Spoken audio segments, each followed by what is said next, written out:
By golly, it's amazing. It sounds like something you'd hear on the radio. Presenting the transcription feature. The Lucky Strike program starring Jack Benny with Mary Livingston, Phil Harris, Rochester, Dennis Day, and yours truly, Don Wilson. It's 8:30 New York time. Time to wake up, America, and stump the expert. From Hollywood, it's time now for Johnny Dollar. Kraft presents The Great Gildersleeve. And now meet Dick Calmer as Boston Blackie.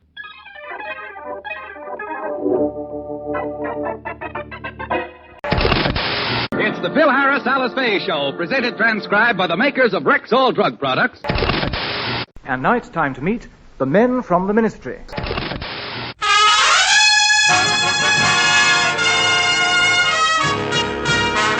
The Armed Forces Radio and Television Service presents the Bob Hope Show with Les Brown and his band of renown. And yours truly, Bill Goodwin. And now here he is, Bob Hope.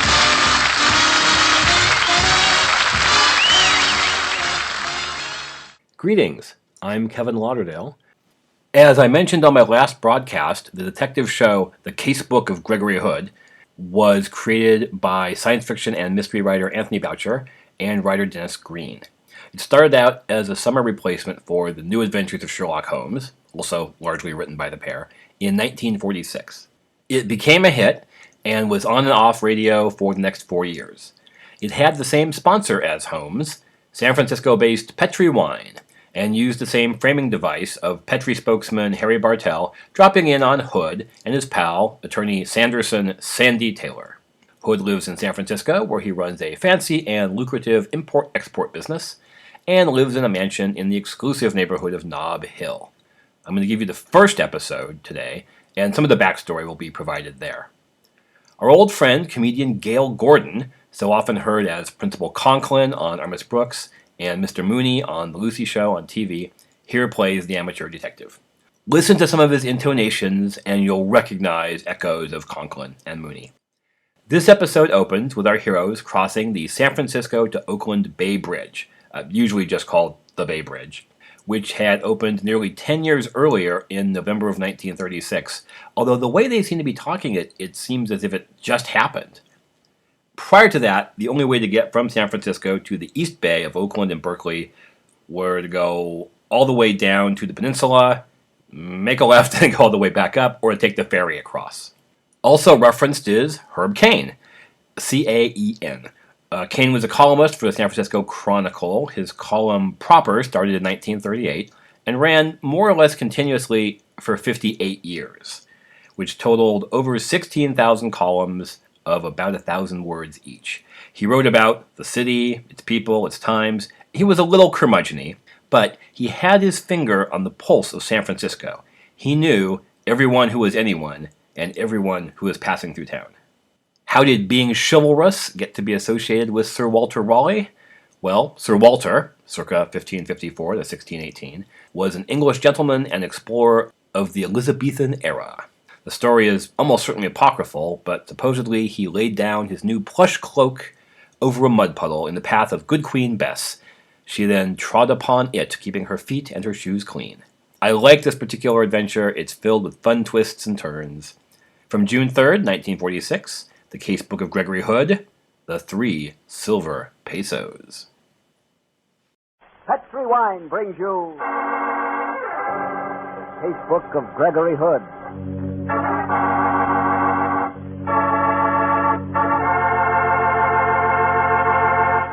Tonight, the Petri family, the family that took time to bring you good wine, invite you to listen to the story of The 3 Silver Pesos, another exciting story from the Casebook of Gregory Hood.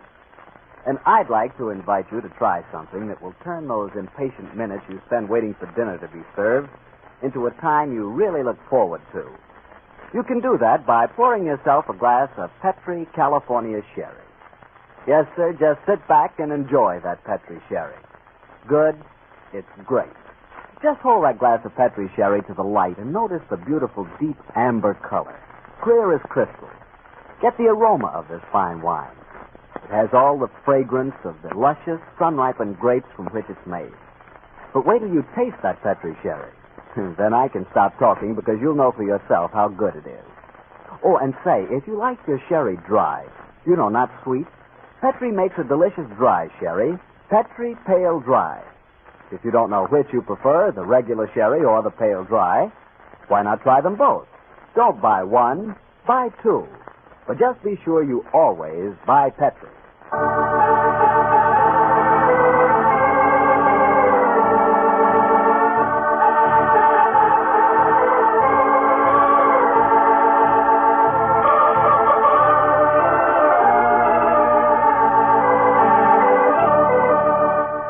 Well, it's Monday evening in San Francisco, and we have a date with Gregory Hood and his friend Sanderson Taylor.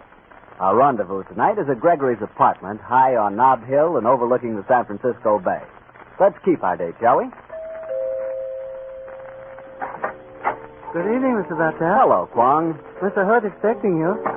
Mr. Taylor, I've already arrived. Please to go in, sir. Thanks, Kwong. Harry Bartell, how are you? Hello, Sandy. Glad to see you. Ah, good evening, Harry. Evening, Gregory. Oh, please don't stop playing. That sounded swell. Oh, you like it?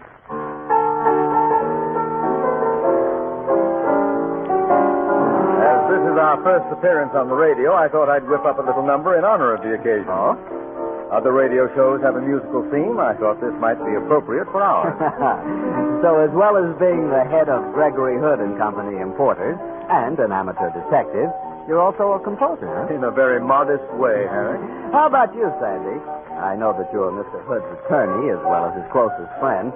Do you have any unusual talents you've been hiding under a bushel? No, Harry. I'm a very dull dog compared to Gregory. I'm a good family man. I shoot an erratic game of golf, and I wield a writ of habeas corpus with moderate dexterity. Don't believe a word he says, Harry. Sandy has many hidden talents, a fact that you'll find out as tonight's story gets underway. Would you care for a glass of sherry? Oh, that'd be very nice, Gregory. Which particular page of the notebook have you decided to turn to for your first story? A page that has the heading, The Case of the 3 Silver Pesos. We thought it was an adventure that would show you, Harry, that Gregory and I really don't go looking for trouble, though we do have an uncanny facility for meeting up with it. And how did the 3 Silver Pesos catch up with you? Well, it was about 6 o'clock one evening a few weeks ago that Sandy and I started our drive across the Bay Bridge, bound for Sandy's home in the Berkeley Hills. Little did we think that what promised to be an evening of pleasant domesticity was destined to turn into as wild and woolly an adventure as we had ever. Bridge is beautiful in this light, isn't it, Gregory? Stunning. Just the same, I missed the ferry boat. Well, if you made the trip across as often as I do, you wouldn't. The bridge is not half an hour off the trip. Even so, Hey, look at that car. Why doesn't he stay in his own lane? He's an oozer. They drive me crazy. What's an oozer? Plenty of them on the roads. When they change lanes, they never give a signal. They just ooze. What the devil? Watch out, Gregory. He's weaving from side to side. Now he's pulling in toward the rail. He's going to stop. Yeah, but you're not allowed to stop on the bridge. He must be ill. I'm going to pull up behind him. Look, he's opened the car door. Oh, he's staggering toward the parapet. This looks like a suicide attempt. Come on, Sandy. Get away from that parapet. Yes, that's too high a jump for you, my friend. Sandy, help me hold him. Right. There we are. Say, who are you? Gun. Yes, a gun would be simpler. Come on, get in our car. We'll see you home. Gregory, I believe he's dead. Get into the car. Poor devil, I suppose his heart gave him his wish. Get him to a doctor fast. We may be wrong. Oh, here comes a cop. Hey, you can't stop on the bridge. Get moving. We've got to get this man to a doctor, officer. He's seriously ill. What about his car? You get his car cleared off the bridge, officer. We'll call back when we get to the Oakland side and make our report. Okay, get moving.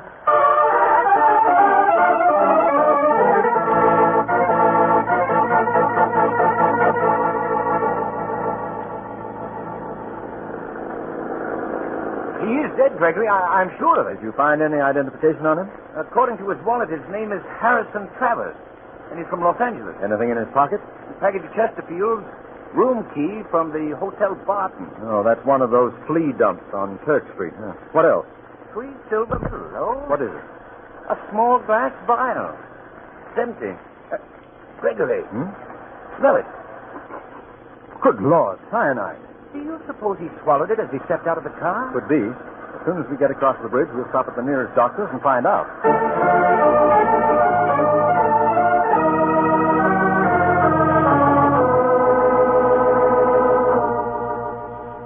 And that's our story, Dr. Arnold. What explanation can you give, Doctor? Well, this is a fantastic case, gentlemen. You see that the man talked of a gun, carried an empty cyanide vial, tried to jump off the bridge, and apparently died of heart failure. That's right, Doctor. All very interesting, my friends. But this body happens to have been stabbed. Stabbed? What? He died from a sharp instrument piercing the chest near the heart. This gentleman is murdered.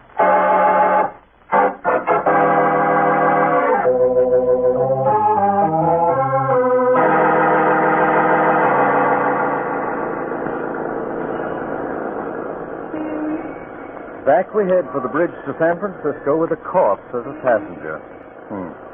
Just at the time we should be having a martini. Well, it's the only sensible thing to do, Gregory. The borderline between San Francisco and Alameda County runs right through the center of the bridge. The murder happened on the San Francisco side. So we hand a nice new corpse over to Lieutenant Magruder of Homicide, who hates me and probably won't believe a word we say. Well, we can't take any chances, Gregory. We're mixed up in a murder case. True. But Magruder will probably say the guy was stabbed to death in my arms. I'll have a heck of a job proving he wasn't. Magruder'd love to put the finger on me. Now, Gregory, I'm not going to allow you to get mixed up in this any further. But I am in it, Sandy, up to my chin. I've got to follow through to clear myself. But Dr. Arnold made that stabbing business perfectly clear, Gregory. A man with such a wound might easily think it a mere scratch. Walk around for an hour before he drops dead. The police surgeon will understand. I hope so. Did you call Mary? Yes. I said we'd be back by 7:30. It's all right. I suppose you told her we just had to run a corpse back to the city. Yes. A wonderfully understanding girl, Mary. When she knows I'm with you, Gregory, she's prepared for anything. Oh. Why are we stopping? Don't you see the damsel in distress teetering on the curb ahead of us? Damsel, nothing. Damsels don't some ride. Oh, you must guard against being snobbish, Sandy. Well, in any case, we've got a corpse in the rear. Oh, we'll say he's a bit under the weather. Hop in, young lady. There's room for three in front. Oh, Walter Raleigh, I was beginning to think you'd never come along. Thanks. I'm Penelope. Penny's the short. My name's Taylor. And mine's Hood. What's wrong with your friend in the back? Him? Uh-huh. Oh, he doesn't feel very well. Stiff, huh? Oh, well, it's happened before. Don't you think it's a little dangerous for young girls to hitch rides across the bridge? Don't worry, mister. Penny can take care of herself. I had a date at 7:15, and I just missed the train. I didn't want to wait. Well, I'm sure you didn't have to wait long for a ride. I didn't, but I'm choosy. Too many lone wolves on wheels. And when we slowed down, Penny, I suppose the natural honesty of our expressions decided you that you'd be safe with us? Say, you're pretty smooth. What's your other name, Mr. Hood? Gregory. I don't know how safe a girl would be with you, Gregory, but I bet you'd show her a good time. I am reputed to have my moments, Penny. Gregory, don't you think it was Mr. Travers in the back at Brother? Oh, my hat! What happened, Penny? Oh, it blew off. Please stop and let me out. It's brand new. Oh, that's the trouble with these modern hats. They have no stamina. I'll go back and get it for you. Watch the traffic, Gregory. Don't get out that sign. Oh, don't worry, Sandy. I never commit suicide on Monday. Here, climb out this way. I'll get out. Move over a little bit. There we are. That'll do. Thank you. I'll be back in a jiffy. Your friend's nice. What does he do? Why, he's in the importing business. Oh, sounds so. Oh, look. What? Up there. Isn't that the Honolulu Clipper coming in? I don't see it. Goodbye, sucker. Hey, come back here. Well, I'll be... Sandy, what happened? Penny stole our car. And our corpse. Sandy, Lieutenant Magruder's never going to believe this one.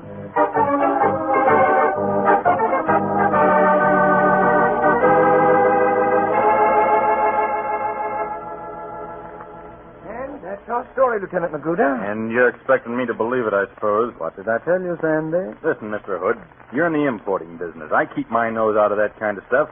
Why do you mix yourself up with a homicide case? I didn't, Magruder. It mixed itself up with me. Yeah, don't give me that. You think you're a hot-shot detective. You're the smart boy who's always trying to show us up as a bunch of flatfoots. Don't waste my time. Magruder, the San Francisco police force is one of the finest in the country. Why do you have to spoil the record? What do I have to do to make you realize there's been a murder? Show me a murdered man. But we had him. His corpse was in the stolen car. Sure. And before he was stiff, you thought he was going to jump off the bridge.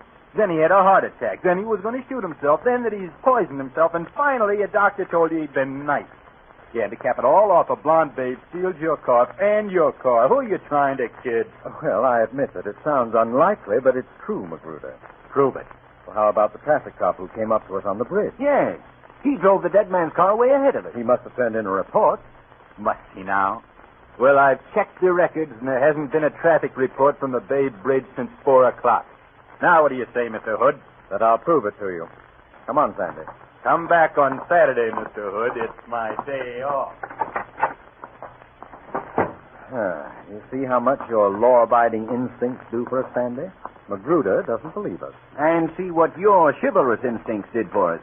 Your damsel in distress runs off with your car and the evidence. Now we've got to follow this thing through to prove to Magruder that we're not nuts. You better call Mary and tell her it'll have to be a midnight snack. Okay, Gregory, but I don't see where we go from here. Well, luckily, I kept these 3 objects that were in the dead man's pocket. They're the only clues we've got. A hotel key, an empty vial, and 3 silver pesos. Yes. Let's take the key first. Hotel Barton, room 207.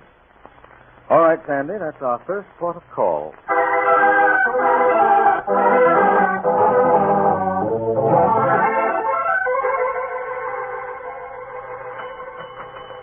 What a ghastly dump, Gregory. But as you see, service with an alleged smile. Oh, good evening. We're full. I'm so glad. I hope you stay that way. What do you want? To see Mr. Harrison Travers. No Travers here. Never was. But this key. 207. Good. Glad to have it back. Stolen from us months ago. Thanks. Bye. Who's living in that room? I am. Good night.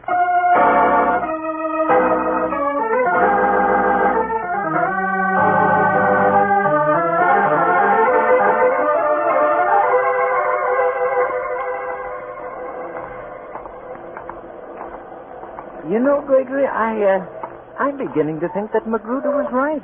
That this whole business didn't happen after all. And I'm getting as obstinate as all get out.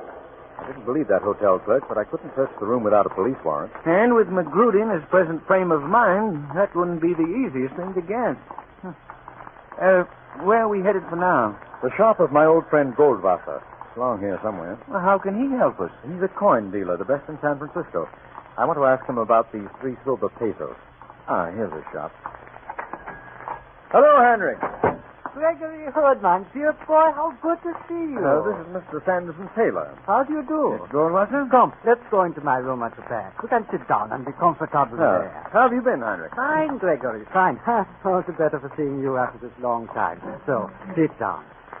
This is a very special occasion. Perhaps you will join me in a little glass of port, my friend. Hey, wonderful idea. Heinrich, we're in something of a jam. I'm hoping you can help us. So, we shall see what you can do. Say, Gregory. Mr. Taylor? Thank you. Now, Gregory, tell me how I may help you. Heinrich, I want you to look at these silver pesos. Is there anything odd or rare about them? Or any way we could trace their ownership? None. Though commonly not coins, and yet. I have many such duplicate coins here. I will check this for weight. I will put one of your coins on the scale, though. And on the other scale, I will put one of my duplicate coins, ones that are not to be genuine, though. And what did you find? The coin I gave you is much lighter. It must be counterfeit. I do not think so. Let me look at it through my glass. Oh, very ingenious. What is it, Heinrich? This coin unscrews. The hollow section inside, though.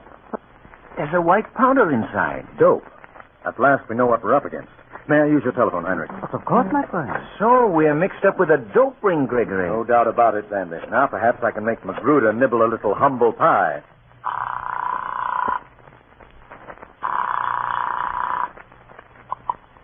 Police headquarters, homicide, Lieutenant Magruder speaking. Magruder, this is Gregory Hood. It is, huh?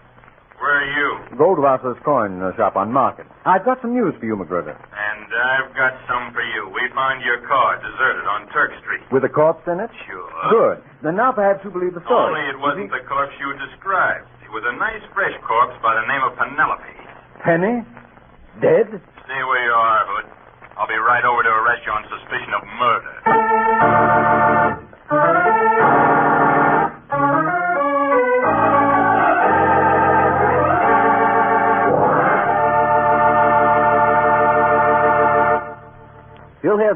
tonight's story from the Casebook of Gregory Hood in just a second. Time for me to mention that the only thing necessary to make a good dinner just perfect is to serve that good dinner with a good Petri dinner wine.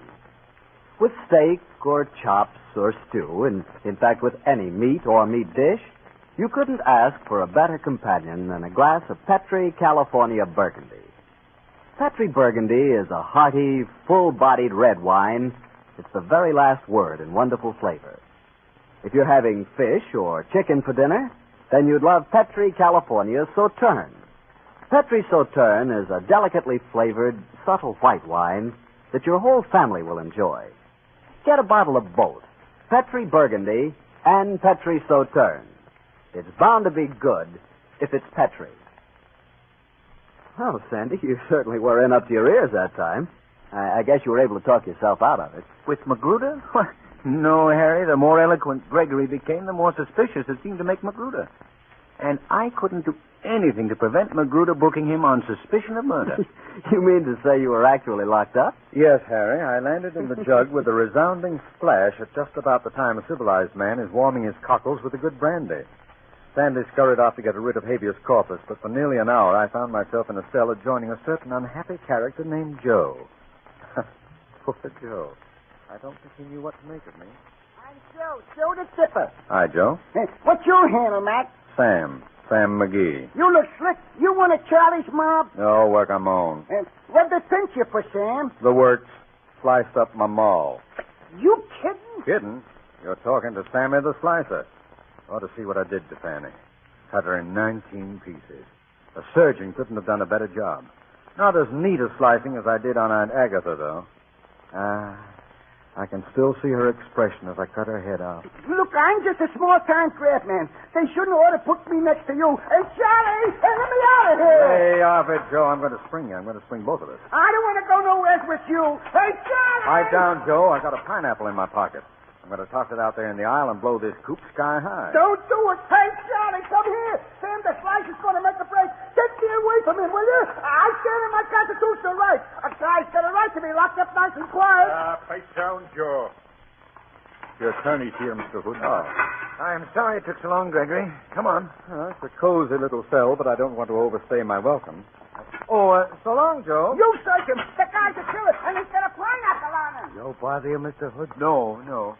But he's got the gull down, just imagination. Did you get the car back, Sandy? No. Still being held as evidence. Then we must grab a cab as fast as we can. There's a lot of unfinished business ahead of us.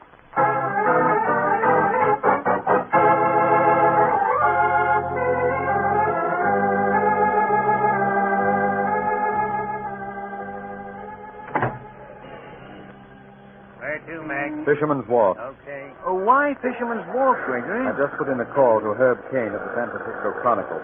He tells me there's a film company shooting night location there. How does a film company tie in with our little headache? It's simple. I'm looking for an actor. Now, what's playing at the Geary Theater? A drawing room comedy. Yes, and there's a costume musical at the Curran. Correct. The stage show at the Golden Gate is a dance band and singers, no actors, so that's out. Therefore, a film company. Get it? Absolutely and unequivocally, no. Very well. Let's work the case out backwards. Oh, that'll be a great help. Why not sideways? Maybe my recent incarceration has made me a little stir-crazy. Tell me how you figured the thing out so far, Sandy. Well, obviously Travers, the man we found on the bridge, was mixed up with a dope gang and was probably killed in some internal quarrel. And exhibit number 2, the late Penelope, where did she fit in? Oh, I don't think that's a hard one. She was a member of the ring. They stationed her near the entrance to the bridge, knowing that a man of your notorious susceptibilities would be bound to pick her up. Oh, indeed. Oh, yes, indeed. And then she stole the corpse. The hotel clerk was bribed to deny the murdered man's existence. And later they killed the girl to make things safer. Or maybe she wanted too much of a cut. Sandy, you're excelling yourself. Elementary, my dear Gregory. But I still don't see where an actor enters the picture. But surely you see who the killer is now, don't you? Well, I've read enough mystery stories to know that it must be the LSP, the least suspected person. You have that LSP tone in your voice, Gregory. But we haven't met any LSPs, unless it's Goldwasser or Dr. Arnold. Remember, Sandy, the original bridge episode was never reported, nor was Travers' car turned in. Magruder told us that. So the traffic cop to whom we turned over Travers' car was a phony? And our killer, probably. He was tailing Travers to make sure he died. Which he did. But we got away with the corpse. So he phoned poor Penelope across the bay to stop us on the approach to the bridge on the way back. Now, who could, at a moment's notice, outfit himself as a traffic cop for shadowing purposes? I get it, Gregory. An actor. Right. An actor having a uniform for such a role. Here you are, Max. Fisherman's Wharf. Fine. Wait here for us, driver. We won't be a minute. Okay. Come on, Sandy. Hey, look at the crowds, Gregory. Oh, it's not surprising. Hollywood's putting on a free outdoor floor show. You can't come any farther. Sorry. Oh, who's the director on this picture? Oh, Chester Garland. I'm Bud Denton, second assistant. Can I help you? I hope so. Do you have an actor in this production who's playing a traffic cop? Yeah, funny you should ask that. He's been missing all day. So's his motorcycle. And no answer from his hotel either. Do you happen to remember the name of his hotel? Yeah. Hotel Barton on Turk Street. And his name? Gunn. Fred Gunn. Fred Gunn. Much obliged to you. Come on, Sandy. You're welcome. Now, it's clear, Sandy. The dying man's words meant not a weapon, but a name. What? Fred Gunn. Let's skip back into our cab and go back to the Hotel Barton and visit with him.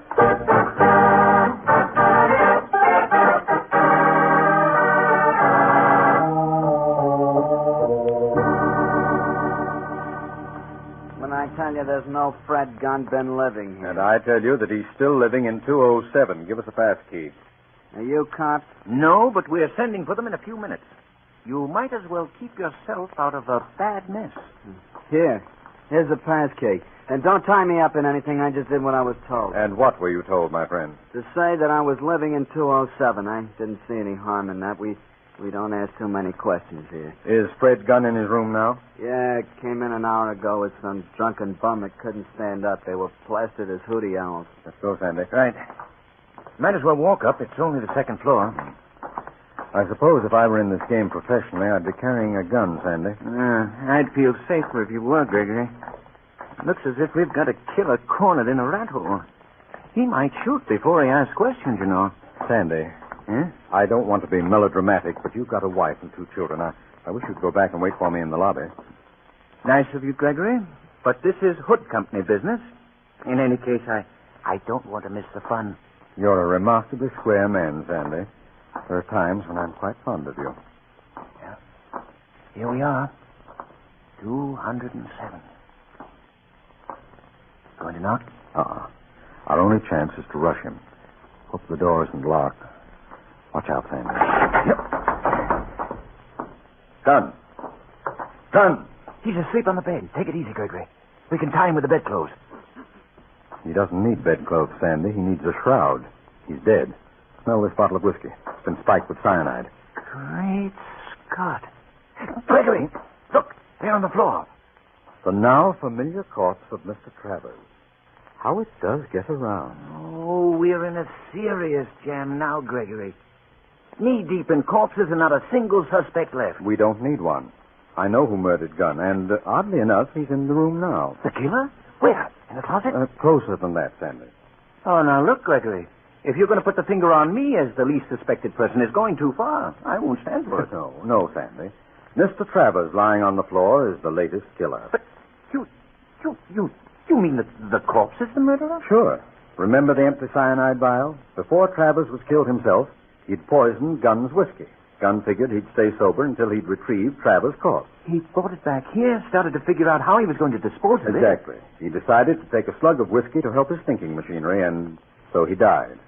Murdered by his own victim. Oh, I see. And now I have a call to make. Elmwood 6, 4222. Calling Lieutenant Magruder? Sure. This is going to be fun. Magruder in homicide, please. After you're through, Gregory, I'll call Mary. We'll have one of her delicious rabbits, and you'll stay the night. It's a date. Magruder, this is Gregory Hood. Now, settle back in your chair and make yourself comfortable, because I've got a fairy story to tell you. Once upon a time, a couple of worthy citizens were driving across the Bay Bridge when the car in front of them started to weave. You'll never believe this, Magruder, but as they were...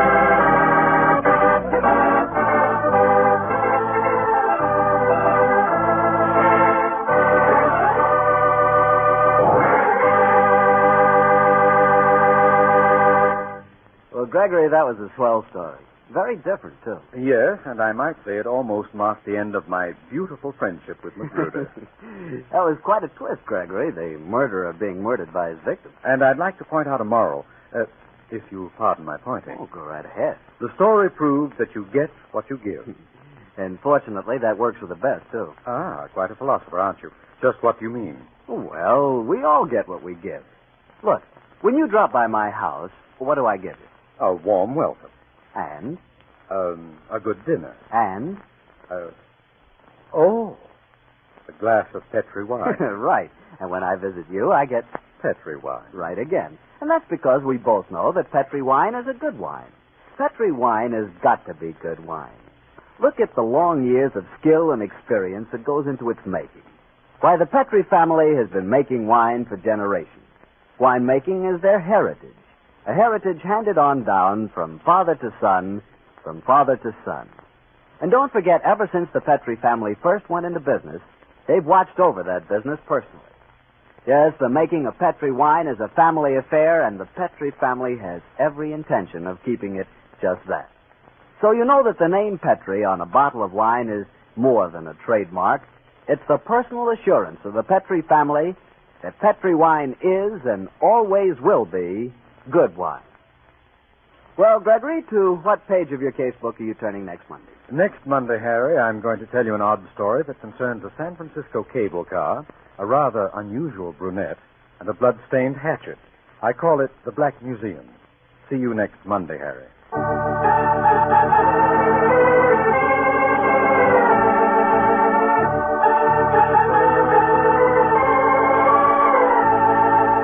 The Casebook of Gregory Hood is written by Denis Green and Anthony Boucher. Original music is composed and played by Dean Fossler. Mr. Gale Gordon plays the part of Gregory Hood, and Sanderson Taylor is played by Mr. Bill Johnstone.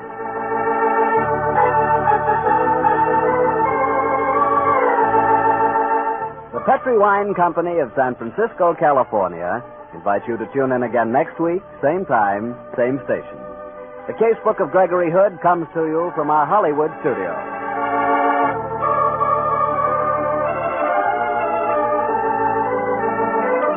This is Harry Bartell saying good night for the Petri family.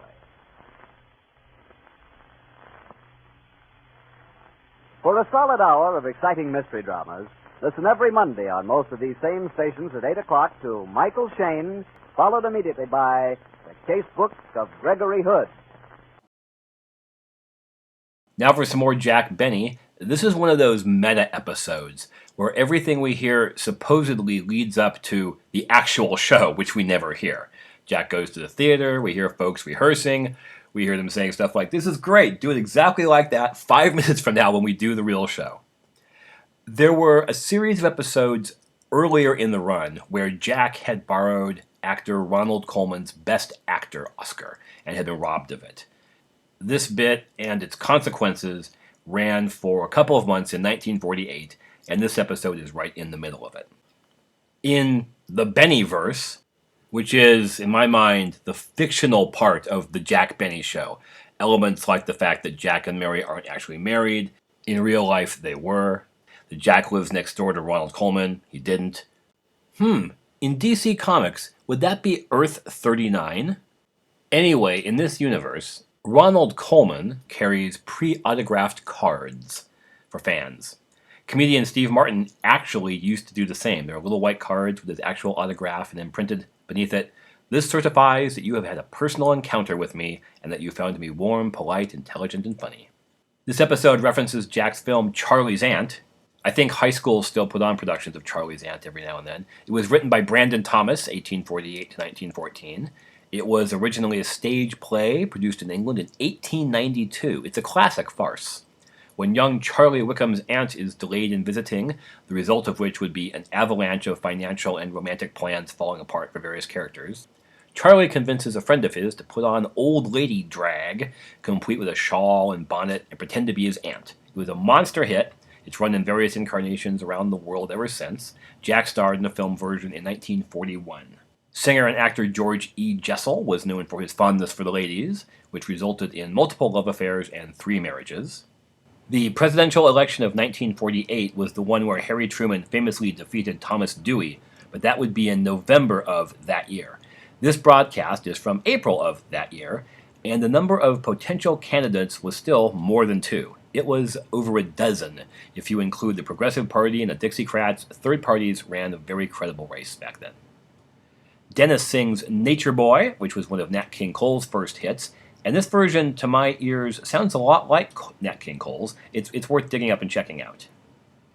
At the time of this show, both Dennis Day and Phil Harris were not only regulars on the Jack Benny program, they had their own shows as well, A Day in the Life of Dennis Day and the Phil Harris Alice Faye Show, respectively. Yeah, there's a crack about how fat Don Wilson is. Yeah. Finally, Dorothy Kirsten, 1910 to 1992, was an American opera singer. She was a soprano. She was with the Philadelphia La Scala Opera Company and then the New York Metropolitan Opera, the Met, from 1940s to the 1970s. She did a lot of touring, and as you will hear in this episode, she was in Los Angeles with the performance of Madame Butterfly at the time, and was gracious enough to lend her talents to Jack's show. And she clearly had a really good time. From April 25th, 1948, the Jack Benny program, Charley's Aunt. The Jack Benny program, presented by Lucky Strike.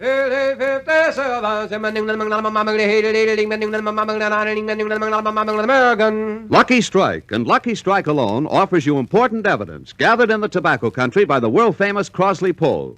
This evidence reveals the smoking preference of auctioneers, buyers, and warehousemen, the men who really know tobacco. Here's what the Crosley poll found. For their own personal smoking enjoyment, independent tobacco experts again name Lucky Strike first choice. Lucky Strike first choice over any other brand. These experts know their business. Their overwhelming preference for Lucky Strike, we believe, has a direct relationship to the quality tobacco we purchase for Lucky's and to the real, deep-down smoking enjoyment you may expect from fine tobacco. And when these veteran tobacco experts name Lucky Strike first choice for their own personal smoking enjoyment, then you know. LSMFT.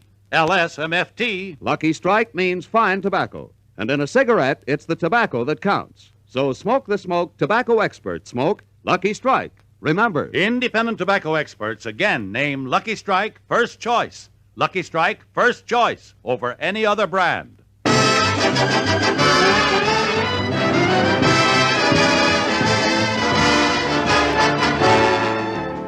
The Lucky Strike program starring Jack Benny with Mary Livingston, Phil Harris, Rochester, Dennis Day, and yours truly, Don Wilson.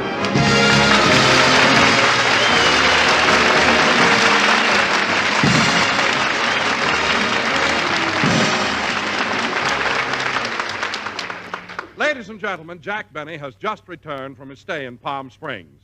So let's go out to Jack's house in Beverly Hills. It's morning, and we find Rochester in the kitchen. I'm overlooking a sink full of dishes that I overlooked all week.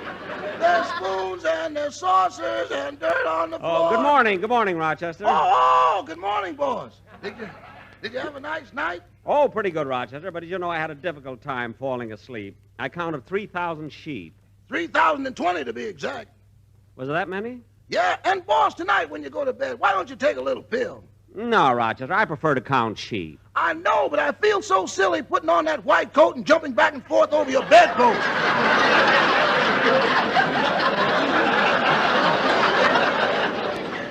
Rochester, if I can toss and turn, you can jump a little. Doesn't hurt. Now pour me some coffee. Okay. Just a minute, boss. Why'd you pull down the shade? In case Mr. Colman looks out of his window, I don't want him to see you. Oh, yes. He's still mad about my losing his Oscar, isn't he? Mad? Yesterday he came over and got one of our lawnmowers.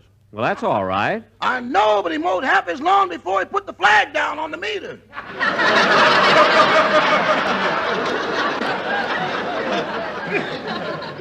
Gee, Rochester, if Mr. Colman finds out I'm back from Palm Springs, no telling what he'll do.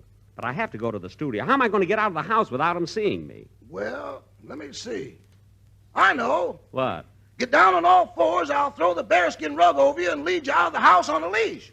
No, that wouldn't work. Now, suppose he comes over to pet me. I'll leave the muzzle off so you can bite him.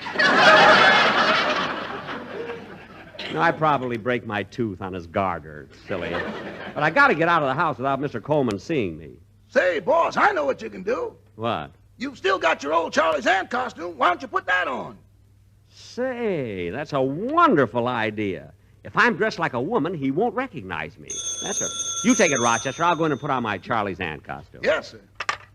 Mr. Benny's resident, star of stage, screen, radio, and will accept the nomination for any party that'll let him rent out rooms in the White House.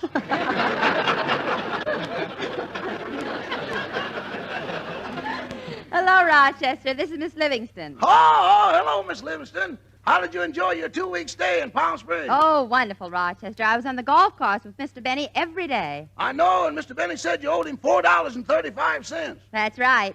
I didn't know he could beat you. He didn't beat me. He caddied for me. Oh. By the way, Rochester, how does Mr. Benny feel now? Much better, but when he got home from Palm Springs, he was green. What made him so sick? Well, he stopped at an orange juice stand that said all you can drink for 10 cents, and we had to roll him back in the car.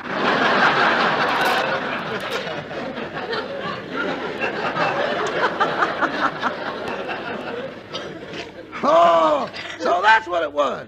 He woke me up when he came sloshing into the house. Well, Rochester, please tell Mr. Benny that I'll pick him up in a few minutes on my way down to the studio. That'll be fine, Miss Livingston, but would you mind waiting for him down on the corner?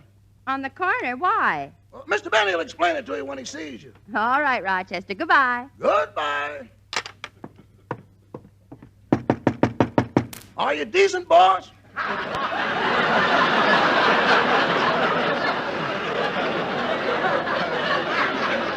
Yeah, come on in. Rochester, how do I look in my Charley's Aunt costume? Well, let me see. You've got the wig on straight, and your curls tumbled down over your forehead in a tantalizing manner. Thank you. Thank you, Rochester. Your mascara is just heavy enough to accentuate the blue in your eyes. Good, good. Your lips have the red glow of a summer sun as it slowly sinks into the peaceful Pacific. Well. And your... Uh-oh. What's the matter? You better pull up your shoulder straps. Your hair on your chest is showing.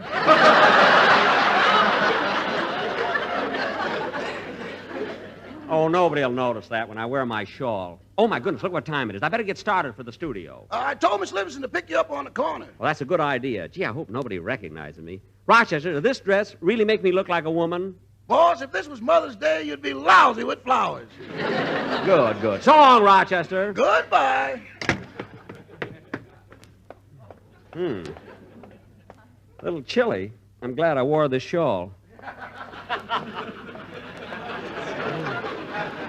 A pretty girl is like a melody. Da da da da da da. Gee, if I pass Georgie Jessel, I'm dead.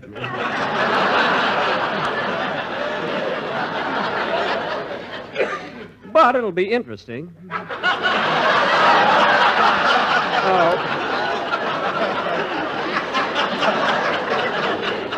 Well, as soon as I get in Mary's car, I'll take off this dress and... Uh-oh. Oh, my goodness. Here comes Ronald Colman walking this way. I just put down my head and crossed the street. Gee, that was close. Better be careful, lady. Huh?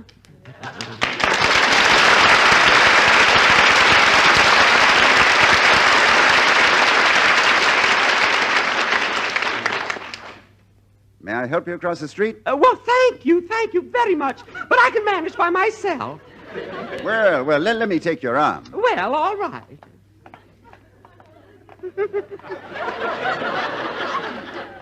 Am I walking too fast for you, Mother? No. Well, here we are across the street.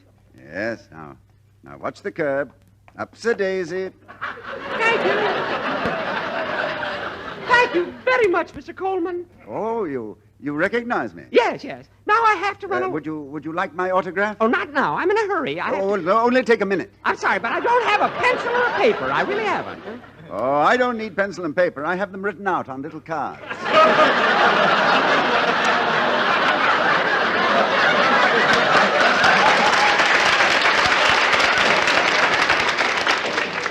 You know, the demand has been quite heavy lately. Oh, then I'll take one. No, take two. Give one to your husband. thank you. He's dead. He'll be thrilled. He'll be thrilled to death. By the way, madam, am I the first movie star you ever met? Well, no. I once met Charles Farrell, star of Seventh Heaven. Charley Farrell. No. Must have been before my time. Yeah. Well, thanks again, Mr. Colman. You're my favorite actor. You're my favorite actor. What was that? Goodbye. Goodbye. Thanks so much.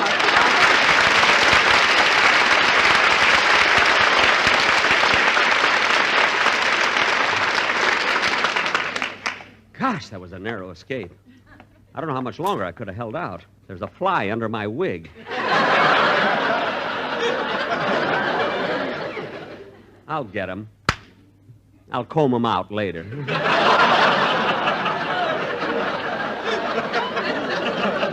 let me see. Rochester said that Mary would pick me. Oh, here's Mary's car over there.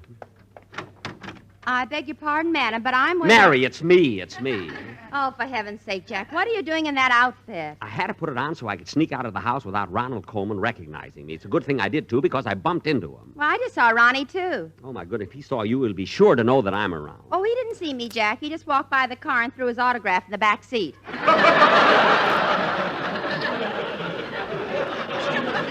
back seat?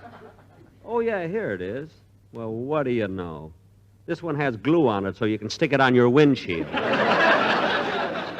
Come on, Mary, let's go. Jack, you're not going to the studio dressed as Charlie's aunt, are you? No, Mary, I have my suit on underneath. I'll slip the dress off while you're driving. No, Jack, don't take it off. I want to remember you just the way you are. What? The way your curls tumble down over your forehead in a tantalizing manner. Say, Rochester said the same thing. And your mascara is just heavy enough to accentuate the blue of your eyes. That's funny. He said that, too. And your lips have the red glow of a summer sun slowly sinking into the La Brea tar pits.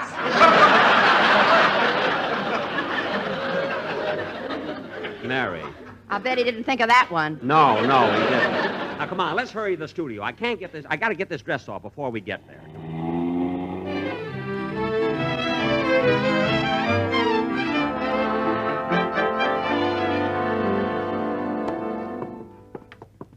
Jack, I'm going into my dressing room. Call me when you start the rehearsal, will you? Okay, I'll see you later.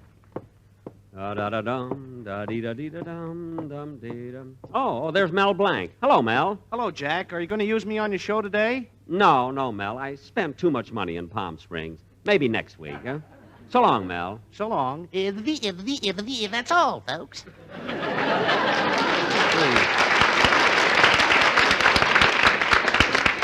He's a clever guy. It's a shame he won't work cheaper. Oh, well, da-dee-da-dum, da-dee. Hiya, Jackson. Long time no see. Oh, hello, Phil. Hi.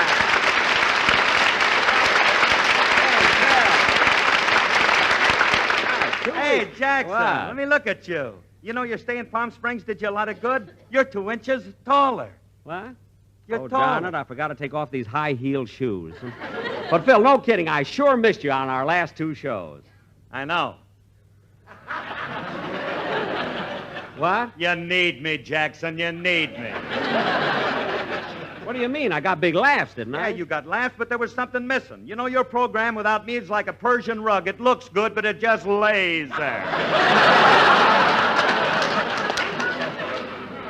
Phil. Look, Jackson, you tried it without me for 2 weeks. Now, have you learned your lesson? What? If you can't take the talent with you, stay where the talent is.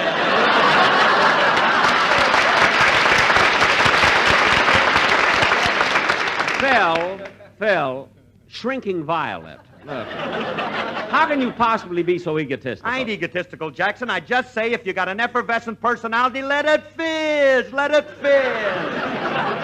Well, if that doesn't stop the air conditioning, nothing will. Now, Phil, this week we got a very important show, so let's get started with the rehearsal. Okay, I'll be waiting a minute, Jackson. I want to go in and run over Dennis's song with him. Okay, I'll come along with you. Come on. All right, men. Hold it. Let's run through Dennis's number once more. All right, come on.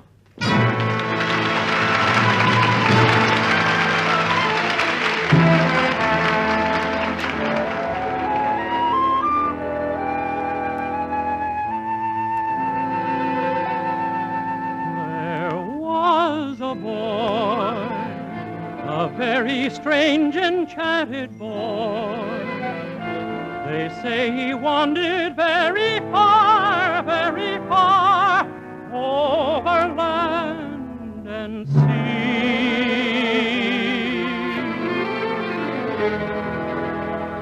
A little shy and sad of eye, but very wise was he.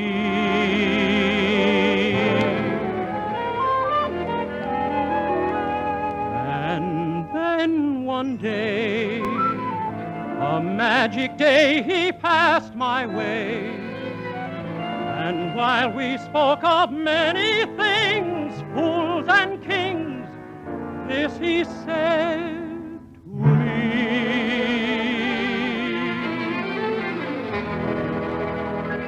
The greatest thing you'll ever learn is just to love and be loved in return.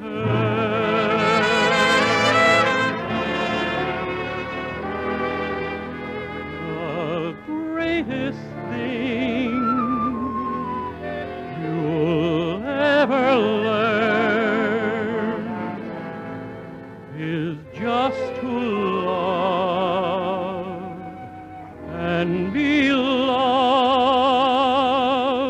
in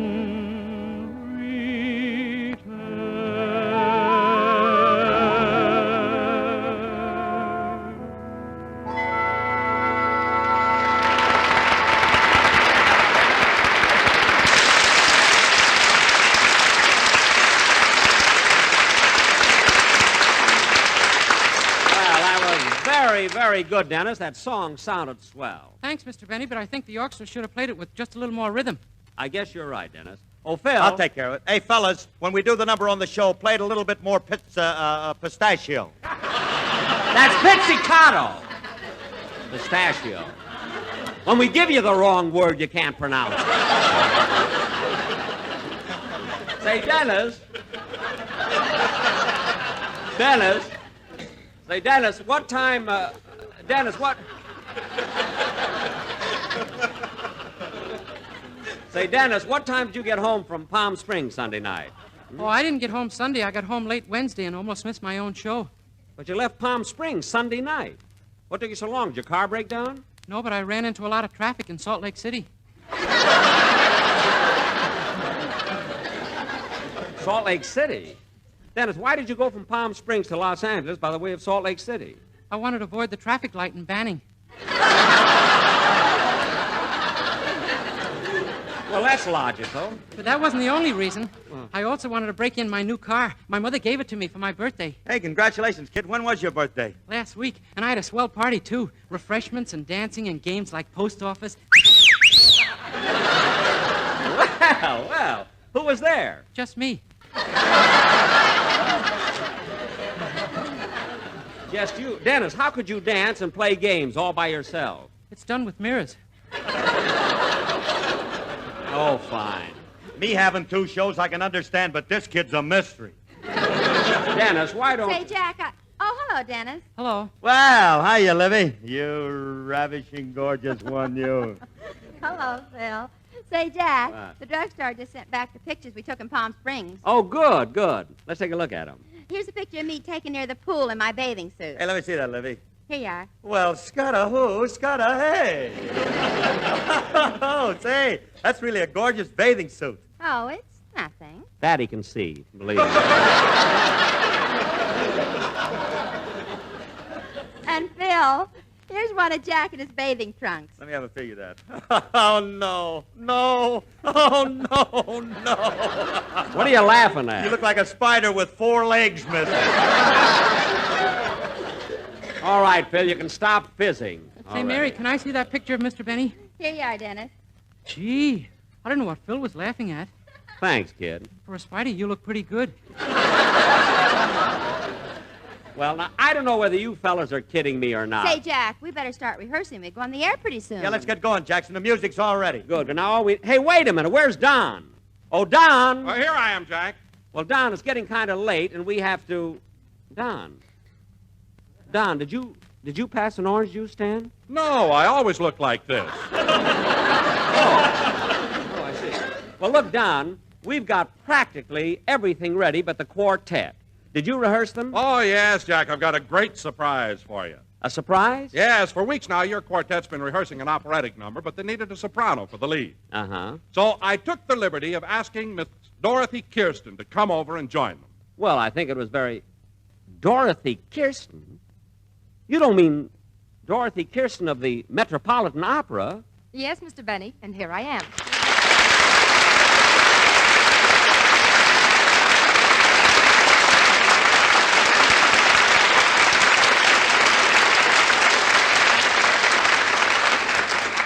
Well, Miss Kirsten, this is indeed an honor and a great privilege having an operatic star like you on my program. Thank you, Mr. Benny.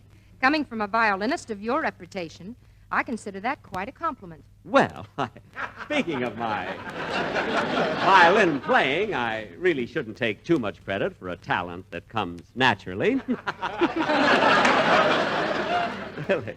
Some talent. Your father used to tie a flat iron on the end of your bow so you could practice the violin and press pants at the same time. Mary, please. Oh, Miss Kirsten, this is Mary Livingston. How do you do, Miss Livingston? How do you do? And this is Dennis Day. Hello, Dennis. Glad to know you, Miss Kirsten. Dennis, you must be very proud to be associated with a man of Mr. Benny's stature and importance. In a bathing suit, he looks like a spider. Mr. Day.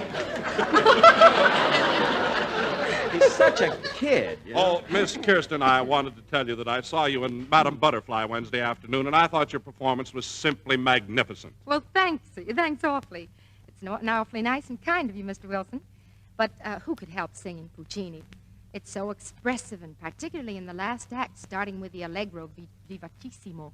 Well, now that's being very modest, Miss Kirsten, but not every singer has the necessary bel canto and flexibility or range to cope with the high tessitura of the first act. Thank you, Mr. Wilson. And don't you think that in the aria Un bel di vedremo that the strings played con molto passione exceptionally fine and with great sostenendo? Well, I thought... Oh, shut up.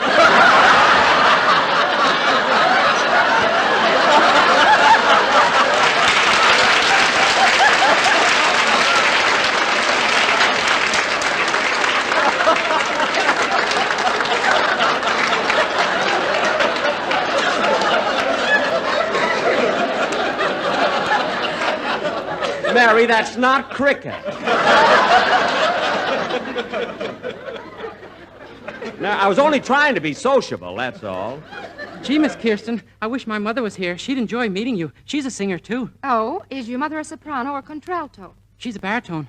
Dennis, please. Miss Kirsten, as I understand it, you're going to sing a number with my quartet. Is that right? Yes, we've rehearsed all week, didn't we, boys? Well, this is really a big event on my show, Miss Kirsten. I'm certainly thrilled having you. But pardon me, Don, step over here a minute, will you? Don, how much is Miss Kirsten, how much is she going to charge me? Well, lean over, Jack. I'll whisper it to you. Whoops.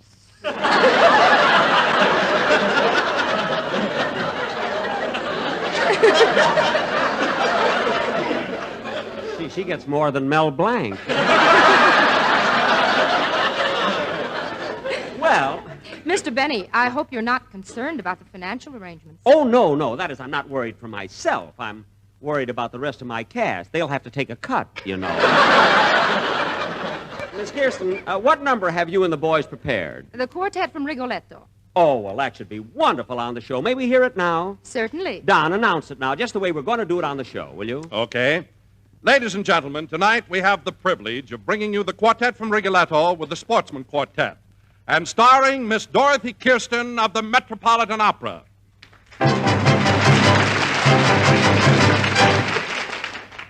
Bella figlia dell'amore,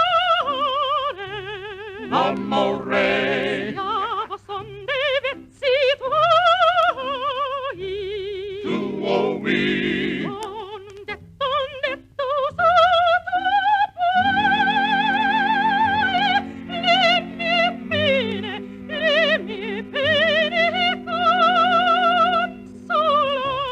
corrido, bendecore, que te baicos con poco. Lucky Strike means fine tobacco. Quanto valga il vostro gioco, nel vedete sorpresar. I prefer Lucky for my cigarette. Cacci e piangere non vuole. E piangere non vuole.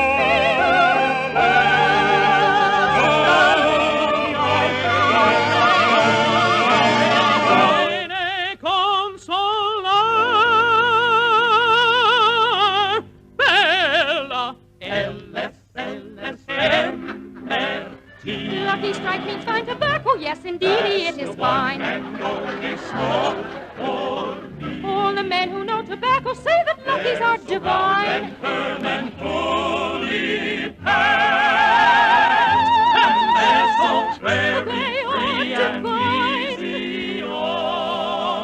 draw. Yes, oh yes, oh yes, oh yes, oh yes. Oh, deep down there's nothing finer. They hold us back.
Dorothy, I must call you Dorothy now. That was simply superb. Thank you, Jack. You know, Miss Kirsten, my mother wanted me to become an opera singer. Well, it's a very exciting profession, indeed. But it requires intensive voice training. I studied 10 years. In Milan? No, do-wah-diddy. It must be a time. Well, Dorothy, when you do this same number on the show, I'd like to ask you a favor. When you finish the number, don't leave the stage. We may want an encore. Very well, Jack. And now there's something I'd like to ask you. What is it? Where did you get those darling open-toed shoes? I'm sorry. I meant to take them off. It's a long story, but here's what happened. Everybody on stage. Everybody on stage. The program goes on in 2 minutes. Come on, Dorothy. Come on, kids. Let's give them a great show. Come on.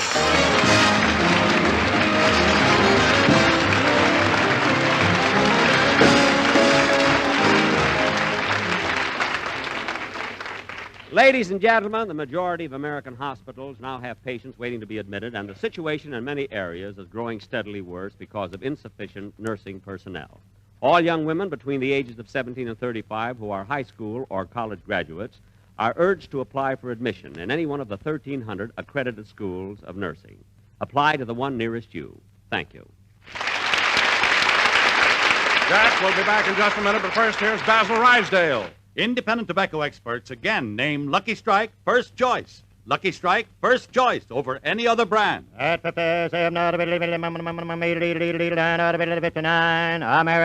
The famous Crosley poll has just completed an impartial survey in 11 southern tobacco states.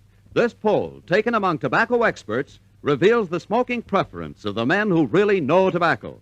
Yes? For their own personal smoking enjoyment, independent tobacco experts again name Lucky Strike first choice.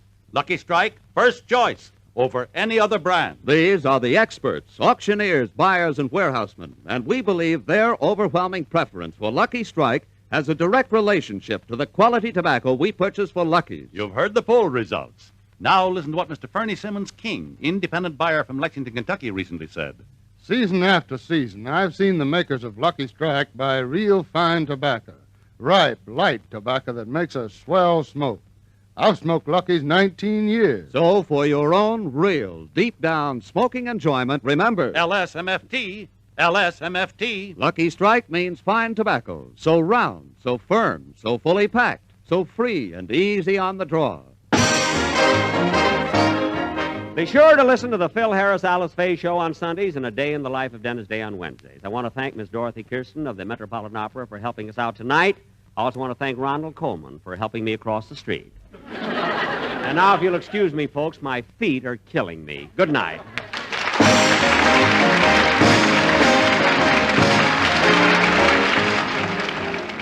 This is NBC, the national broadcasting company.